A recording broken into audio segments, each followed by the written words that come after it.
Well, warm greetings to all of you from Geneva, from the International Federation of Red Cross Red Crescent Societies. My name is Emanuele Capobianco, and I'm the Director of Health and Care here in Geneva. I'm here today to look back at 1 year of COVID-19 and share some of the lessons learned over this long and difficult year, through which we have been in touch on a number of occasions, and this is the last one opportunity to of Asia in pink, and then Africa in azul, which is actually a region where we are seeing an increase in cases, particularly in Southern Africa, where there is now the new variant and the risk of potentially greater transmission coming on. Indonesia, Burkina Faso, United Arab Emirates, the UK, Qatar, Niger, Georgia, Trinidad and Tobago, Grenada, Ukraine, Mozambique, un abraço aos meus amigos moçambicanos, Colombia, Serbia, Greece, Ethiopia, China, Sudan, Oman, Mongolia, and Jamaica. Thank you all for watching. If I'm taking the last questions and then I will leave you. Lukeja via Facebook, would you be offering psychological support to those victims of COVID-19 who survives, because some feel neglected even after recovering? Thank you for these questions, Lukeja. In many countries, the Red Cross, Red Crescent national societies are providing psychological support to a number of groups. These groups include young people that may not be affected by COVID-19 directly, but they have a lot of issues that are linked to a number of restrictions posed around them, a lot of fears, a lot of questions, and our volunteers respond through the call centers or in person to some of these concerns among youth. We have a lot of support provided to old people, that in many cases is psychological support, in many other cases is support really through the means, just providing medicines, going out and buying medicines for the older people, or providing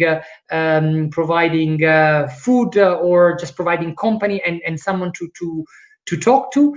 And then we are also setting up more and more psychological support for those ones who have been affected by COVID. And I think there are two elements on this that I wanted to stress. And again, thank you, Lukeja, for your question. One element is stigma and discrimination. We have seen for each new disease, you have a lot of stigma and discrimination that remains attached to people that have had the disease, even after the disease is over. We have seen this for HIV for many, many years. And people with HIV are still stigmatized and discriminated only because they have a virus and they don't have any symptoms, but they are stigmatized and discriminated in many countries because of the virus. We have seen this for tuberculosis for many years. We have seen this for Ebola. And that is something that is wrong and something that we need to really fight. And we are we'll be supporting and we have been supporting people who have had the disease in this sense to provide a safe environment and to explain to others why there is no reason to discriminate or to stigmatize people who have had the disease.